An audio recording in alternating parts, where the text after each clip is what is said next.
Hello. And it's been over 3 weeks, since we've had a fatality, a motorcycle fatality in here in town, in San Antonio. So that's good. We did have one person end up in critical condition. That happened September 10th. But he didn't die, and I don't report on accidents where there's non-fatalities. But if you ask me, I would rather be dead than in critical condition. I don't know. Basically, the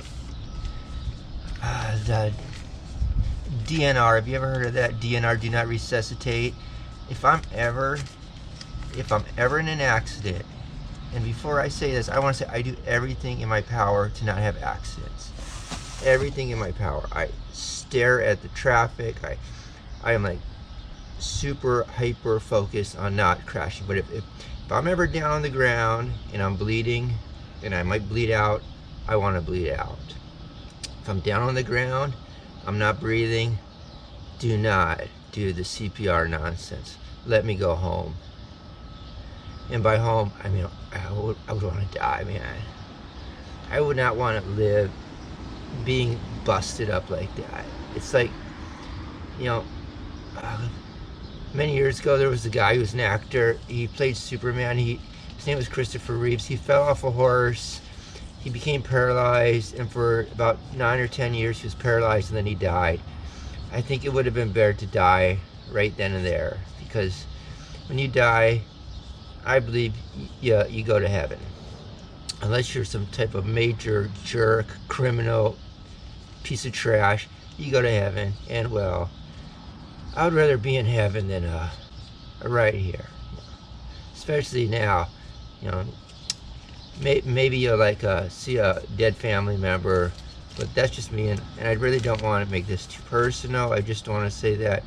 So, and we haven't had fatality since August 25th. Today's I don't even know what today is. Today's I think today's the 18th of September. But we had a guy crashed.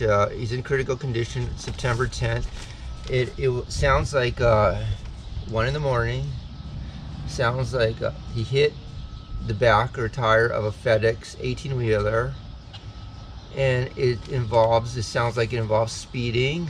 So I'm thinking he was probably 1 in the morning. Usually there's not a lot of traffic, so he's probably speeding, probably doing really fast, 100, maybe more, maybe less. I don't really know.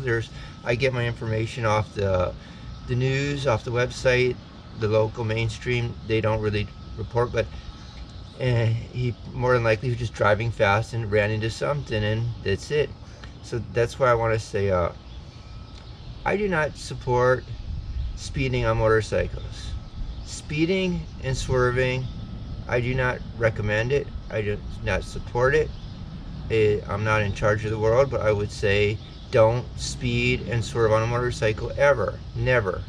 Never speed and swerve. Don't speed and swerve. I do recommend white lining. I do recommend lane splitting, and I do recommend filtering.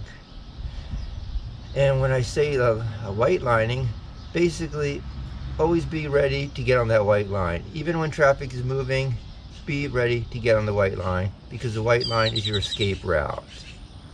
And when the road transfers from traveling mode to parking lot mode, you get on the white line and you just go between the cars. You can waddle, and this is really slow speeds. 20 miles, 10 miles, 5 miles. And when you can't get through, put your feet down. You wait for the gap to open a little more, and then you go. You have to waddle through, even if you have to. And like I said, this all happens when the roads transfer from interstate travel mode to interstate parking lot mode. And that's actually one of the more dangerous times when everything comes, because people they bump into things and yeah, that's. I was gonna say more. Right, I kind of just forgot everything right now. But yeah, I'm just like, this video's not making sense. Oh, I got this. If you don't know, this is my tire. I took this off. Oh, it's wet. It's kind of yucky. This is the tire that came with my bike. I bought my bike used. It had 300 miles.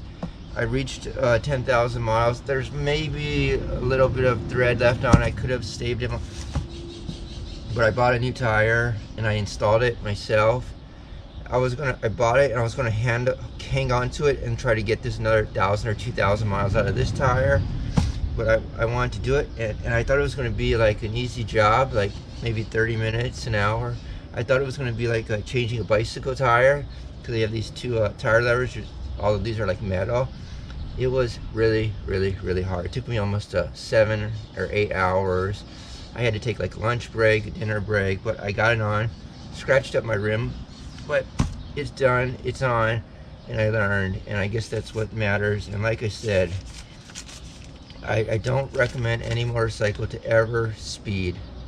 Never speed and never swerve. White line it. Even if you're gonna lane split at speed, which I don't recommend, but like they've been doing it. The California Highway Patrol has been doing it. They've been lane splitting at speed for like 50 years, 0 accidents. Because why is there 0 accidents? Because you're predictable. When you're white lining it, even if you're doing it at speed, which is kind of more risky, but if you're only going 5 or 10 miles faster than everybody, people can see you for miles coming. They can look in their rear view, their side mirrors. They'll see you coming for miles, and you just go. And when you can't fit through, you just wait, because eventually you'll wait. But you're predictable when you're white lining. You're predictable, and being predictable is the most important thing for safety.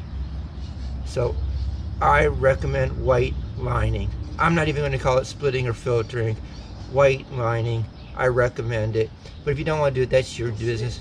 But don't do the swerving and speeding. That's bad. Okay, that's all.